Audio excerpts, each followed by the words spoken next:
The sun shone brightly in the small town of Oak Ridge. Joy, a lively young woman, danced down the street with her future sister-in-law, Tessa. They were on their way to the wedding dress shop, and Joy's excitement was infectious. "I can't believe I'm getting married in just 3 weeks," she said, her eyes sparkling. Hello, family. Welcome to Storytime Mutually. Please subscribe to my YouTube channel, like, and share this video to your loved ones and family. Don't forget to turn on post notifications for more videos. Thank you as you do so. Sit back, relax as we dive into the story. She had been with her fiancé, Daniel, for 5 years, and now the dream of their wedding was finally coming true. Tessa smiled. "You deserve all the happiness in the world, Joy. Daniel is perfect for you." They entered the shop, and Joy tried on dress after dress, twirling and giggling. The shop was filled with lace and silk, and Joy felt like a princess. After hours of laughter and fittings, they finally settled on a beautiful gown. As Joy admired her reflection in the mirror, she couldn't help but dream about their future together.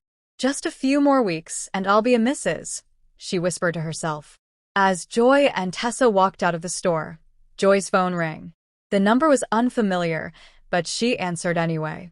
"Hello," she said, her voice cheerful. "Is this Miss Joy Atwood?" a stern voice asked. "Yes, it is. Who is this?" "I'm calling from St. John's Hospital. I'm afraid we have some bad news about Daniel. He was involved in a car accident. I'm sorry to tell you, he didn't make it." Joy's world shattered in that instant. She felt like the ground had been pulled from under her. "What? No." "This can't be true," she screamed, dropping her phone. Tessa rushed to her side. "Joy, what happened?" With tears streaming down her face, Joy choked out the words. They said he's dead. He's gone." Tessa wrapped her arms around Joy, who cried uncontrollably. The joy of her wedding had turned into a nightmare. For weeks, Joy mourned, shutting herself off from everyone. She couldn't bear to see her wedding dress, the decorations, or even her engagement ring. Grief consumed her. But with time, she knew she had to leave. "I need a fresh start," she told her mother one evening. "Staying here just reminds me of him. Everything reminds me of him." Her mother, though heartbroken, understood. "Where will you go, my daughter?" she asked gently. "I don't know yet, but I'll call you when I'm settled." "I'm thinking maybe Lagos," she replied with quiet determination. So, with heavy bags and a heavier heart, Joy left her hometown, vowing never to let anyone replace her lost love. Joy arrived in Lagos, the bustling city filled with life. It was overwhelming, but she felt a sense of hope. She found a small apartment and quickly began searching for a job. One day, she came across an ad for a housemaid position at the mansion of a wealthy man named Thomas. Despite her pain, Joy applied, and to her surprise, she got the job. Thomas was known as a notorious billionaire in Lagos. After being heartbroken by his first love, he swore never to trust or love again. He filled his life with flings and parties, and his mother was always on his case about settling down. "Thomas, when will you settle down?" "I want grandchildren," his mother nagged. "Not now, Mom." "I'm busy," he would reply, rolling his eyes. When Joy started working for him, she kept to herself, focusing on her tasks. Thomas noticed her cold demeanor, but found it intriguing. She was professional and distant, even when he brought home different girlfriends. One evening, as he kissed a beautiful woman in the living room, he glanced at Joy, expecting some reaction. But she merely served drinks, her face expressionless. "Doesn't this bother you, Joy?" he asked. "No, sir." "I'm only here to serve you," she replied politely. Thomas laughed, intrigued. "Interesting. Most women would be judging me with their eyes by now." But Joy was unfazed. She was simply there to work, and no amount of drama from her employer would disturb her peace. One day, Thomas received a call from his mother. "Thomas, I have found the perfect girl for you. Trust me, you will like her. I'm bringing her to your house next week so you can meet her," she declared excitedly. Thomas felt a surge of panic. "But, Mom, I already have a girlfriend. In fact, I proposed to her and she said yes," he lied, his mind racing. "My son, Why didn't you tell me? She asked, surprised. Mom, I wanted it to be a surprise, he lied again. Oh my God, my son. I am so proud of you, she gushed. Okay then. That means I will come next week to meet this fiancé of yours. His mother hung up, leaving Thomas in a dilemma. He paced around his house, trying to think of a solution. Then he had an idea. Joy, he called, finding her in the living room. Yes, sir, she replied. Please, I need your help, he said. She glanced at him. With what, sir? I need you to pretend to be my fiancé, he said bluntly. Joy stopped, staring at him in disbelief. Excuse me? My mother's coming to visit, and I lied to her. I told her I have a fiancé, he explained hurriedly. I'll pay you well.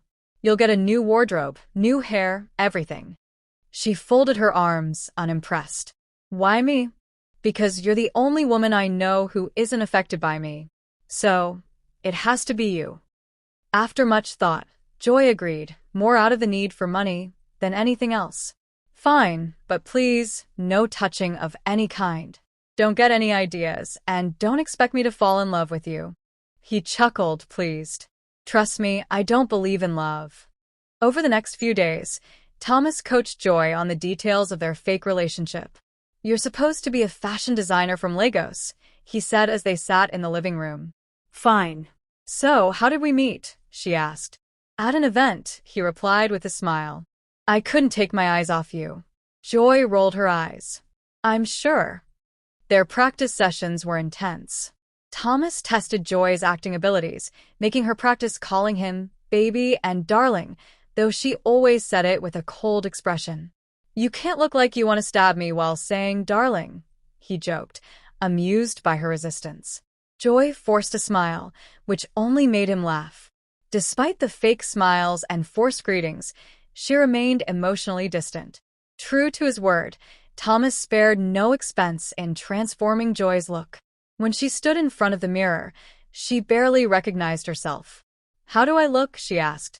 Like a queen, he replied, smiling. His mother arrived in Lagos with gifts, her face lighting up when she saw Joy. Oh. You're so beautiful, she exclaimed, hugging her. Thomas is so lucky to have you. Joy forced a smile. Thank you, Ma. Thomas pulled Joy close, wrapping an arm around her waist. Isn't she perfect, Mom? In a bold move, he leaned in to kiss her cheek, whispering, Play along. Joy remained unfazed. The days went by, and Joy played her role as Thomas's fiancée. But deep down, she knew this was temporary. She had built walls around her heart to protect herself. But Thomas? He was determined to break them. Would she let him? Or was she truly as unaffected as she claimed? For the next few days, Joy played her role perfectly. She smiled at Thomas in front of his mother, held his hand at dinner, and even called him baby when necessary. But behind closed doors, she kept her distance. Thomas, on the other hand, found himself watching Joy more than he intended to. She was unlike any woman he had met, strong, independent, and completely unimpressed by his wealth. For the first time in years, he felt something unfamiliar, admiration. One evening, after dinner with his mother, they sat outside on the balcony.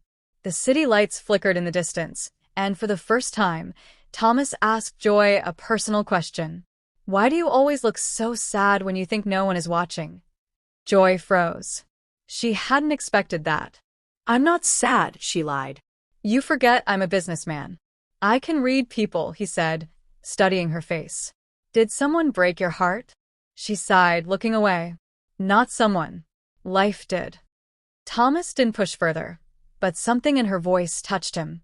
As days passed, Thomas started noticing more about Joy. How she bit her lip when she was nervous. How she hummed softly while cleaning. How she never flinched when he flirted, but her eyes betrayed something else, a deep sorrow she tried to hide. One evening, after his mother had retired to bed, Thomas found Joy outside, staring at the stars.